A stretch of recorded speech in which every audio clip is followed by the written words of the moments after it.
Salam jumpa, kembali bersama saya Wayan Widiartana, di mana pada video kali ini saya akan mempresentasikan cara pembuatan sekaligus cara penggunaan dari aplikasi uh, gudang bangunan dibuat dengan menggunakan NetBeans IDE. Di sini bahasa Java, dan seperti yang kawan-kawan bisa lihat bahwa idenya di sini sudah running, dan di sini juga saya menggunakan database MySQL dan editornya PHP Kemudian, untuk tugas ini saya bertugas untuk membuat sebuah aplikasi dari program Java, di mana program ini nantinya bisa menyimpan, menghapus, dan menambahkan data ke database.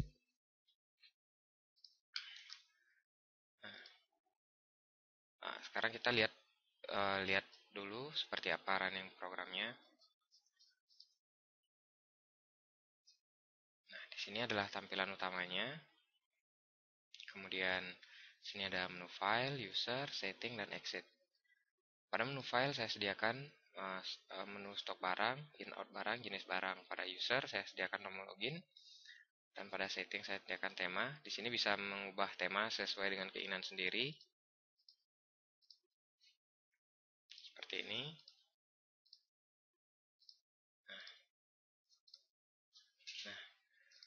Kemudian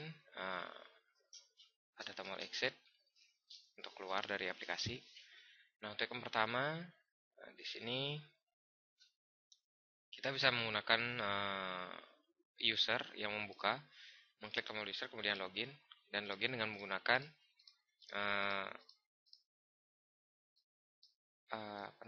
username dan password mereka sendiri. Misalnya login.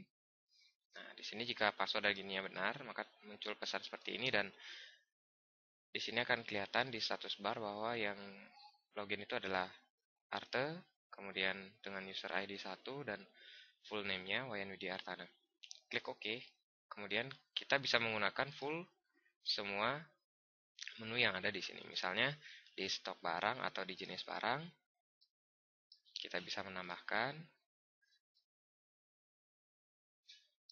Kemudian kita bisa merubah. Misalnya di sini kita tambahkan cat genteng 1, simpan, berhasil. Di sini kita bisa lihat ada sebuah ini baru, jenis barang baru, cat genteng 1. Kita ingin mengubah, misalnya klik ubah, otomatis di sini akan berubah detailnya. Kemudian di sini bisa kita ubah menjadi cat key misalnya.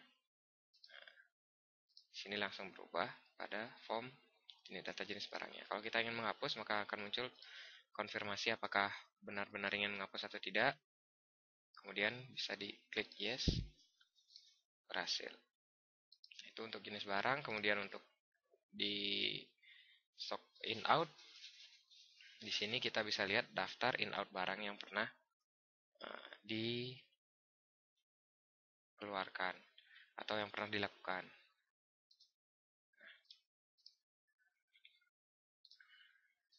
Kemudian di in out,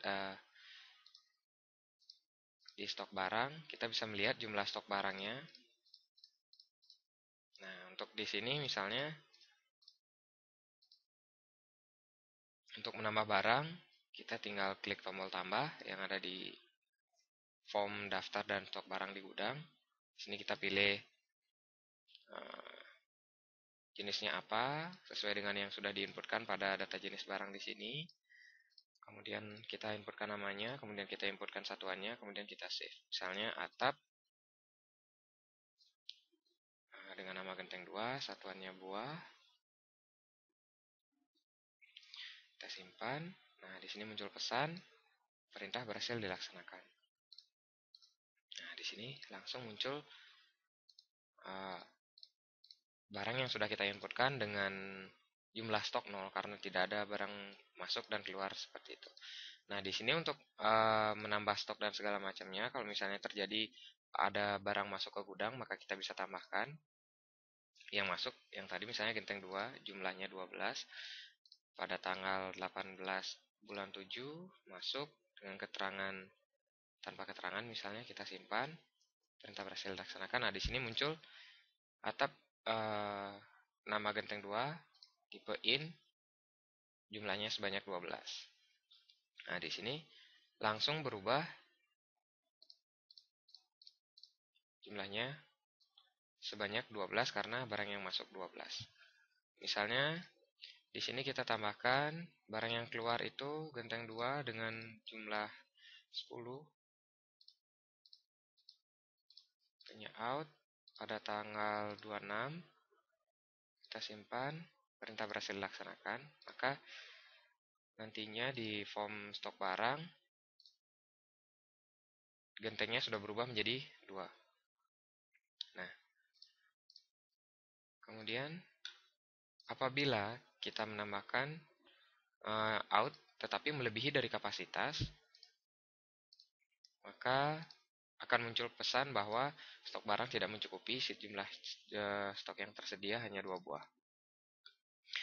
Jika kita ingin memfilter apa saja yang ingin kita lihat, misalnya kita ingin mencari yang keluar dengan jenis misalnya dengan nama barang genteng 2. Nah, di sini kita pada filter settingnya kita centang nama barang, kemudian klik pada bagian atas refresh tabel.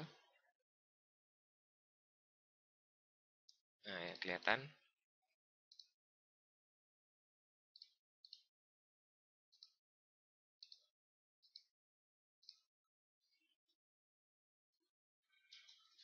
Maka di sini langsung bisa kita ketikkan misalnya genteng 2 seperti itu. Nah, di sini yang kelihatan akan yang muncul itu dengan nama barang genteng 2. Misalnya dengan tanggal, kita ingin mencari dengan tanggal, maka di sini klik filter settingnya, centang tanggal, kemudian kita misalnya pengen tanggal 26, kita cari tanggal 26 dengan nama barang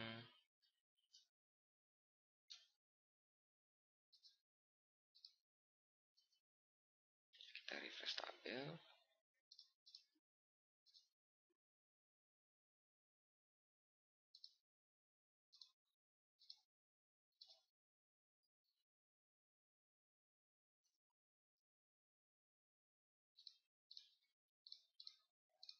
Oke.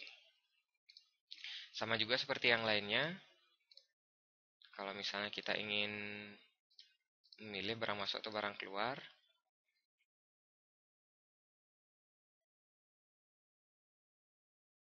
kita centang tipenya. Lihat di sini misalnya barang masuk, maka di sini yang kelihatan adalah barang yang jumlah barang masuk. Tapi kalau misalnya barang keluar, yang kelihatan adalah tipe barang keluar, seperti itu. Kemudian di sini untuk filter di daftar stok barang sendiri, kita bisa filter dengan nama barang, misalnya cat, klik filter, maka yang kelihatan adalah nama cat, yang kelihatan adalah data dengan nama cat, seperti itu. Kalau misalnya merubah, sama seperti tadi, para jenis, kalau misalnya menghapus juga sama, kan ada konfirmasi. Kemudian untuk di bagian user, nah di sini user dibedakan menjadi 3 buah level. Yang pertama itu adalah super user, kemudian ada admin gudang, kemudian ada admin toko. Nah, perbedaannya di sini adalah nanti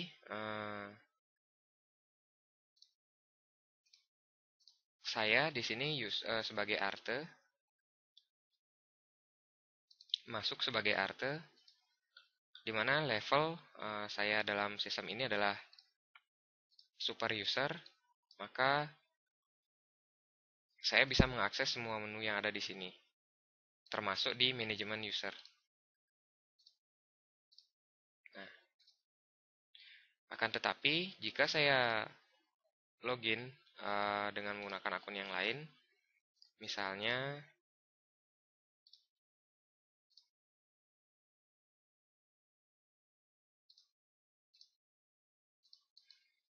saya login menggunakan akun gudang.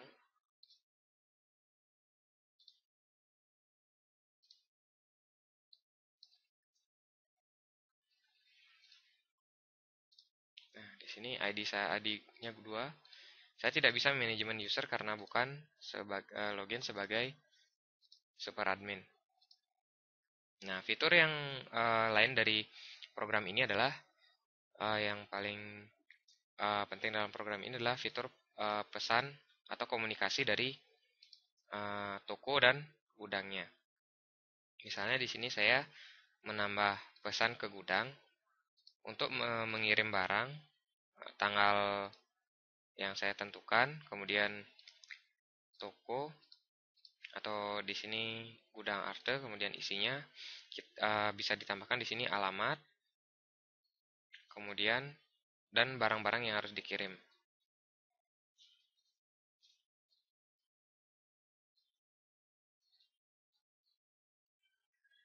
Seperti itu. Nah,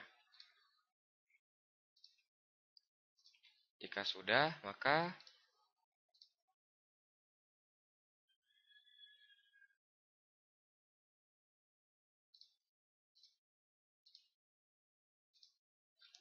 pada form pesan, di sini akan muncul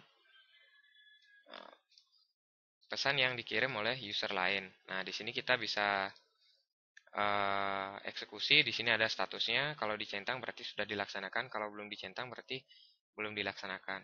Nah, khusus pada tabel ini kita bisa klik kanan. Kemudian kita bisa mendapatkan detail dari pesan yang disampaikan di sini.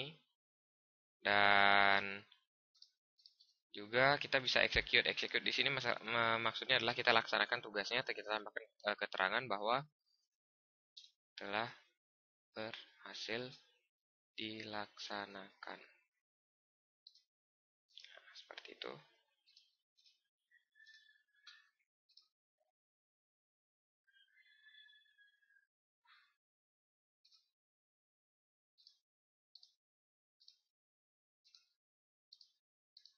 Nah, kita bisa lihat telah berhasil dilaksanakan. Nah, detailnya juga telah bertambah di status keterangannya. Ini pengirimnya gudang telah dilaksanakan. Kemudian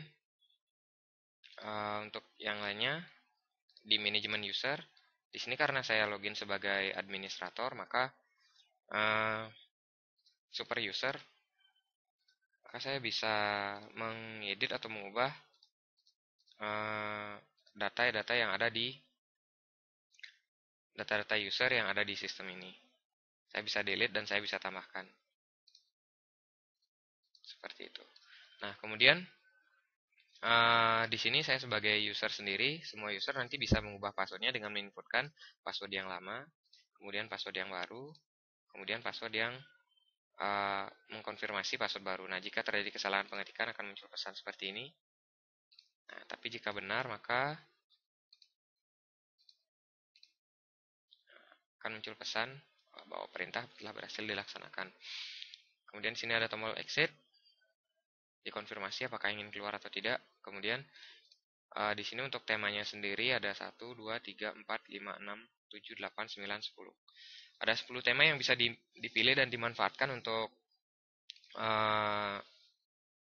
mengubah tema jika user ingin menggunakan tema yang lain. Seperti itu. Maka otomatis form-formnya akan berubah juga temanya. Itulah beberapa keunggulan dari sistem ini. Kemudian, nah sekarang kita masuk ke code-nya. Nah, pertama di sini di source code saya menyiapkan dua buah package, yaitu package image dan package tab bangunan, di mana di sini ada sebuah form master, Ini adalah JFrame, kemudian ada kelas MD5, kelas SQL, kelas tabungan Java, dan kelas koneksi. Kelas koneksi di sini memanfaatkan Java SQL Connection, kemudian Java SQL Driver Manager, kemudian SQL Exception, dan lain sebagainya. Di sini koneksinya menggunakan driver JDBC, terdapat di library.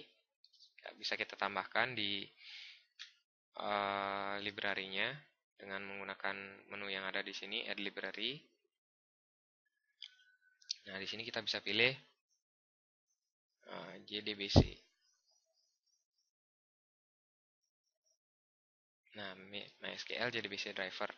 Nah, setelah itu saya juga menggunakan RS to XML untuk mempermudah fill tabel dari data dari database. Kemudian di sini untuk temanya tadi yang sangat berperan adalah library Jitato, di mana ada beberapa tema yang bisa kita pilih di sana.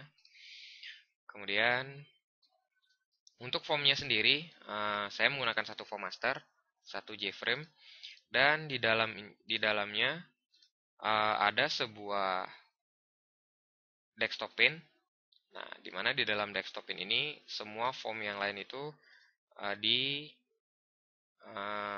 ditambahkan, misalnya form login, kemudian form stok barang, kemudian dan semuanya.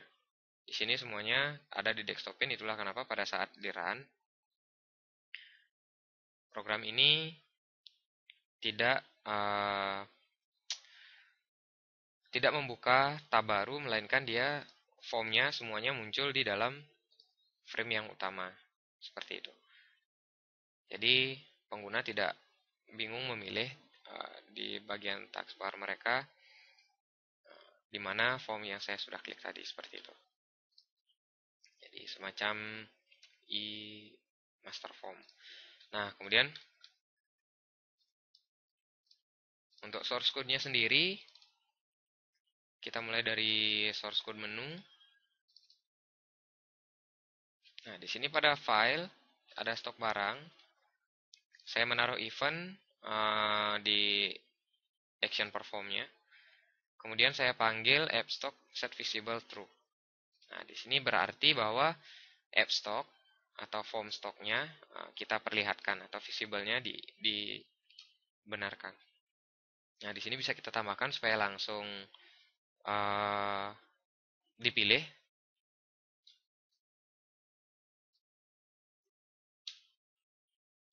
Di desktop pane.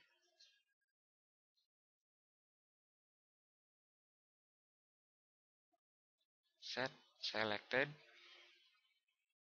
frame.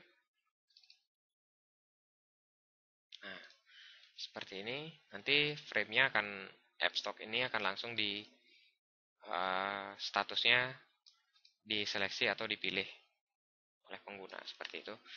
Nah, kemudian untuk di kode yang lain, untuk menu-menu yang lain sama seperti itu untuk pemanggilan form.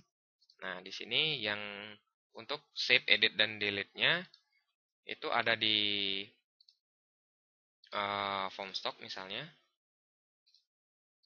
Ketika saya klik tambah, maka dia akan memanggil form add barang, di mana form add barang itu dia adalah form sendiri khusus untuk menambahkan barang. Nah, di sini misalnya ada tombol save. Nah, di sini maka dicek dulu form add barang ini bisa berfungsi sebagai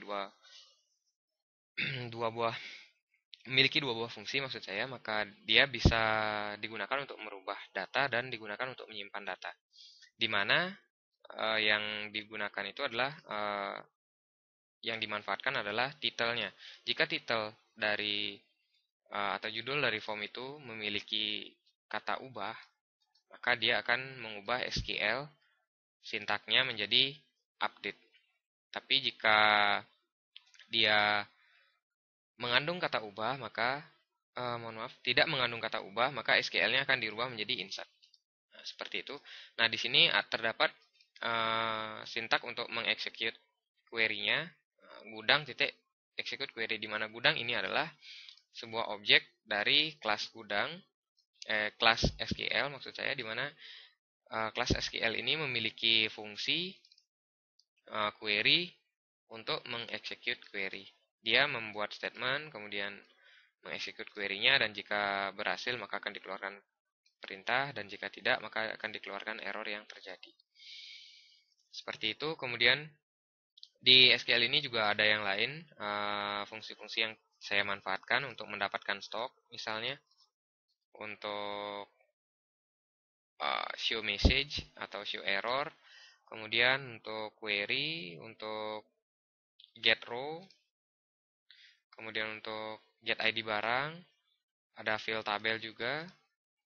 Nah, di sini di fill tabel ini kita manfaatkan yang tadi, yaitu rs to xml di library. Nah, di sini kemudian untuk yang lainnya,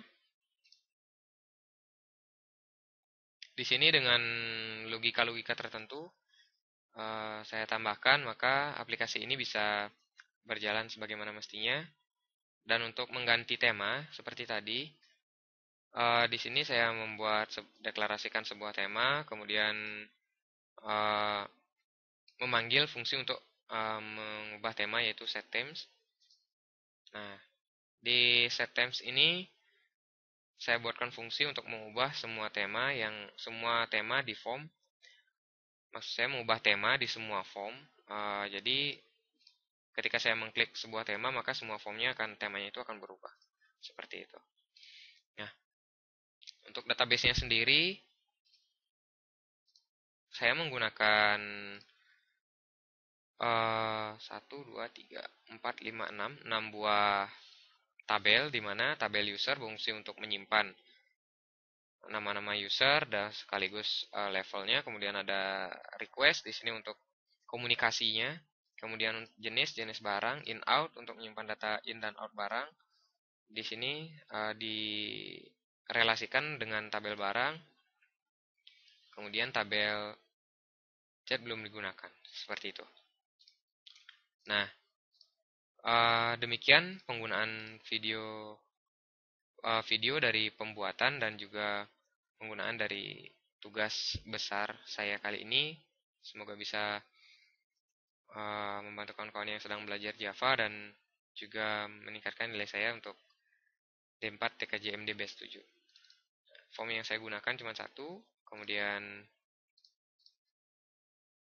yang lainnya di sini juga saya menggunakan order komponen JPopUp menu untuk yang tadi ya, untuk ketika tabel itu diklik kanan.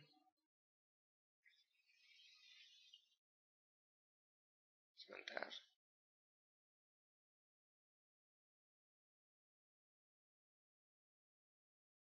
Nah, ketika tabelnya diklik kanan, maka dia akan keluar menu seperti tadi. Passwordnya masih salah. Oke.